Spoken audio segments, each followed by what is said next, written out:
Enjoy a taste of the world from right where you are. Well, it's time for some cooking. Let's get you cooking. Well, it's time for some cooking with Barb. Hello, this is Barbara Gardner. I work at Grand European Travel as a travel specialist.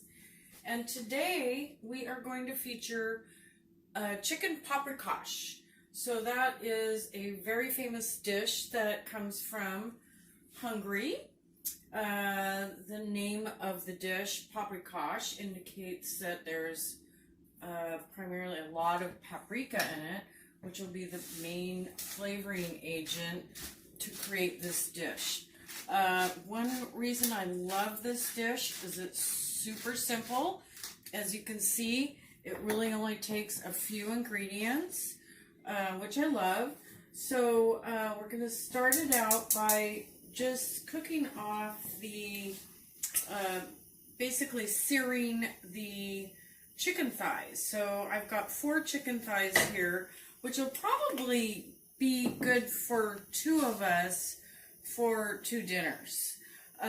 You know, depending on your family, you can add, subtract. But I like to always make enough for a couple dinners, and I don't have to cook tomorrow night.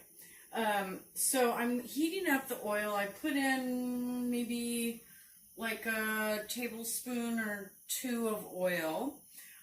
So I'm letting that heat up. So now what I'm going to do is I'm going to heat the oven up to 350 degrees. And I'm going to grab, oh no, I don't need to grab a big pan. And then what I will first do is sear off these chicken thighs. One reason, yesterday was June 1st, today's June 2nd, of course. One thing that brought this to my mind is because I was remembering last June, 2019, my husband and I went on this fabulous U by Uniworld cruise that ended up in Budapest. I have been to Budapest before. It was actually my 3rd time there, but I just had such fond memories, and so I thought, oh, okay. You know, as I've said before, we're thinking about where we've been, looking at the photos, thinking about the food we ate, and I thought chicken paprikash would be just the perfect thing. It's a great weeknight food dish to cook because it's quick. So what I'm doing now is I just salt and peppered the chicken thighs, and now I'm putting them in the saute pan, skin side down, because basically what you want to do is you want to get the chicken fat seared so that it gets nice and crispy.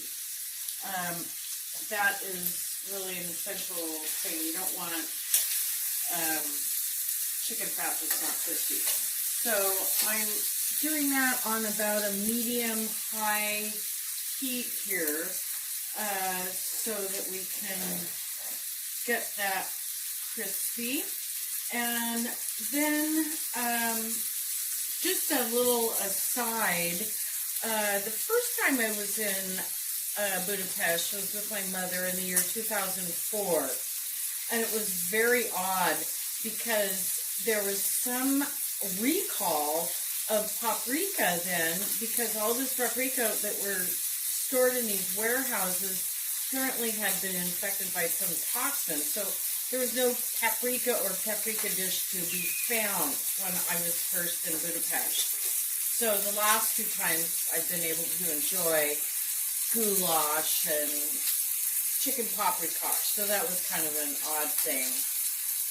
And then in reading about that, apparently Hungarians eat about an average of about 1 pound of paprika per year. Speaking about paprika, I do not have any Hungarian paprika, in the house. I have Spanish paprika, which is a smoked Spanish paprika. It's a dulce, which means sweet, so it's not the hot variety.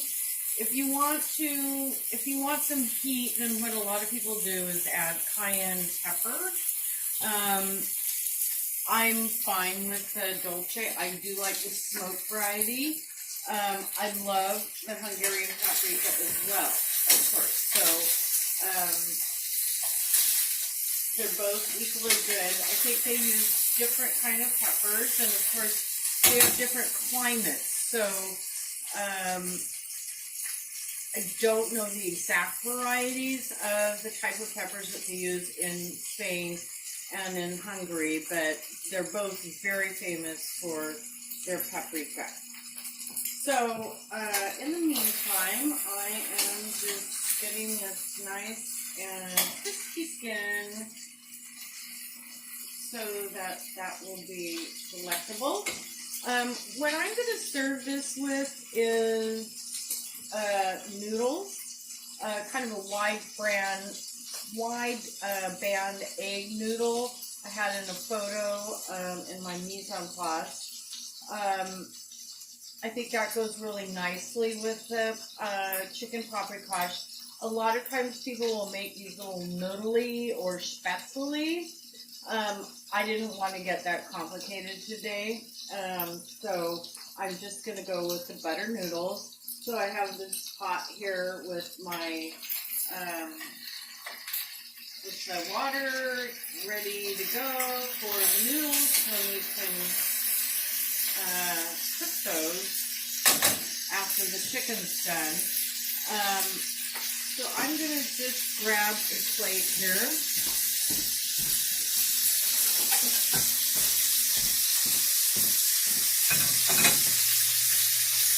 So I'm going to turn it up a little bit. You want to get it nice and seared.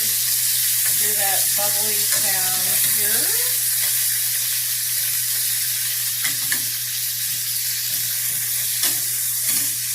So I just kind of keep moving them around so they don't stick. And get that seared. It doesn't take too long.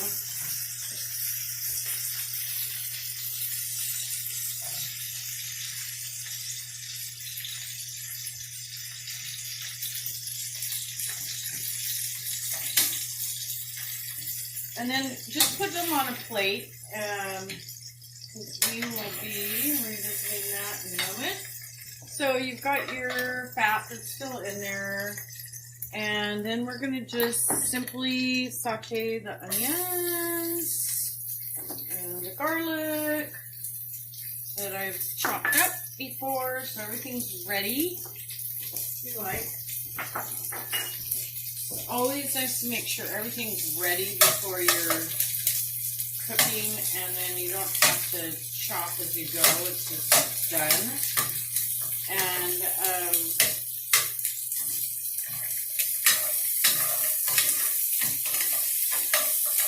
so we'll just get this kind of nice so it's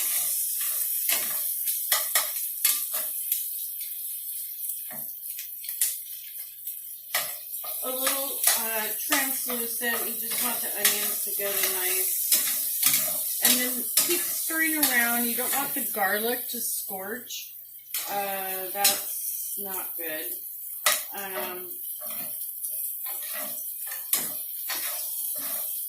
So I don't know if any of you have been to Hungary before. It's really a fascinating country. The history there is just so interesting, and before communism, and then during communism, and then post communism, and how people are coming out of that, and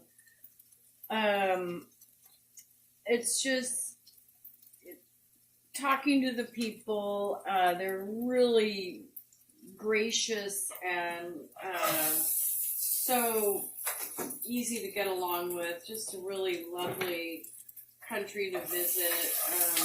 So much culture. I just absolutely love it there.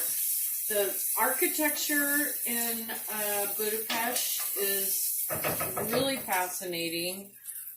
So if you do ever go on one of our trips to Budapest, we have several, besides the cruises, we have some great land tours.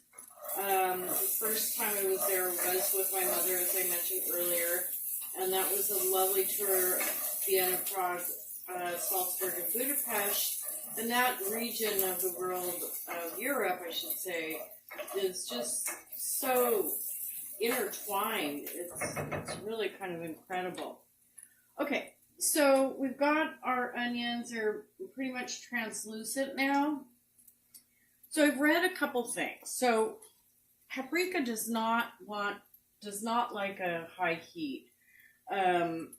So I'm going to just gingerly put the paprika in, and I'm going to turn the heat down a little bit because it can scorch and then it can taste bitter. So I'm adding probably about 2 tablespoons of paprika, which sounds kind of like a lot, but so I'm just quickly stir, and then now I have some chicken stock. Let's see, I'm adding, well, let's see, I have about 3/4 of a cup there.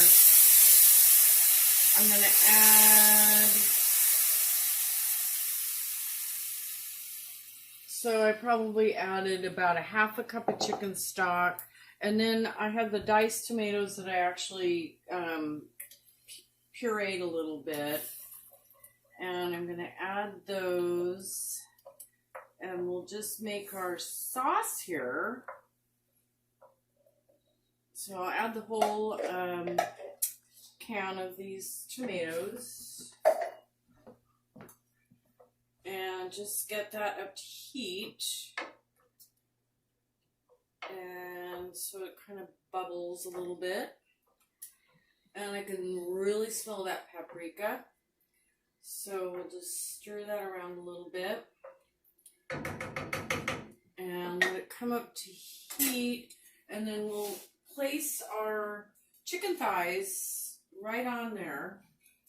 And we want to make sure that they are not covered in the sauce, because they're going to be absorbing the sauce all around the thighs, but we want the skin to be able to still crisp while it's in the oven.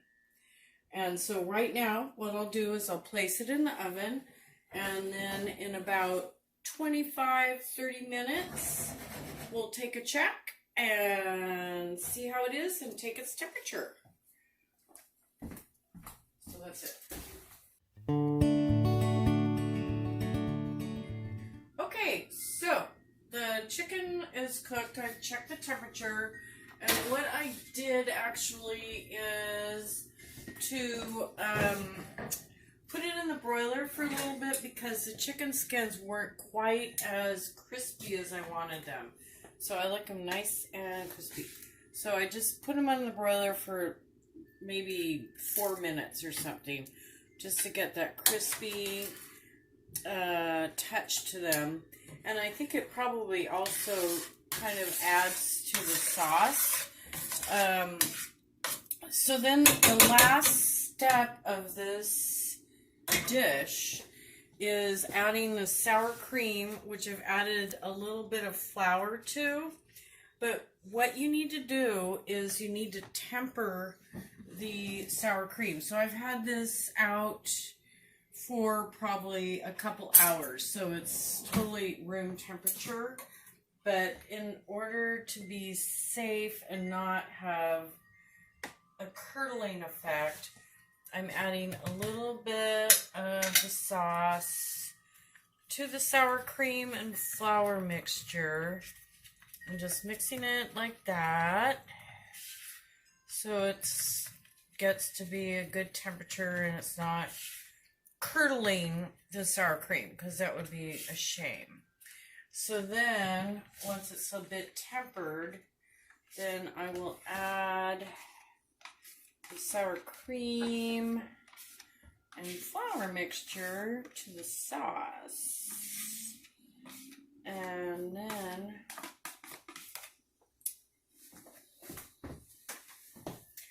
we'll mix it up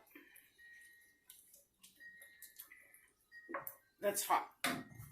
Always remember that that is hot because it's been in the oven. And I've burned myself so many times as a professional cook, believe me. Sometimes it's on a Friday or Saturday night. It's really busy and you forget, and woo, that does not feel good. So, now we've got our sour cream in there, and so that looks great. And then basically we'll just put our little chicken pieces back in there, kind of roll around in there a little bit. And I have subsequently, while the chicken was in the oven, I cooked the noodles, and so we'll just kind of coat that a little bit so it looks all beautiful. And then to serve, it's quite simple. We'll just take our noodles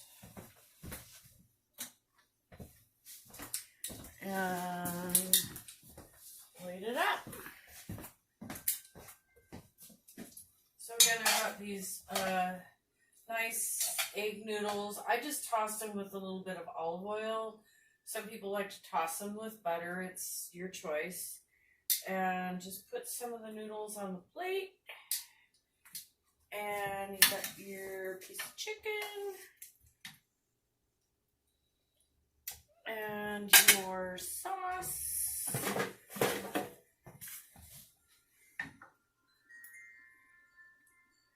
And tonight, I'm going to be serving this with a green salad with some fresh radishes from our garden. So, very simple dish, doesn't take too much time to make, and it'll make you think of visiting Budapest. That's all. Thank you. Bon appetit.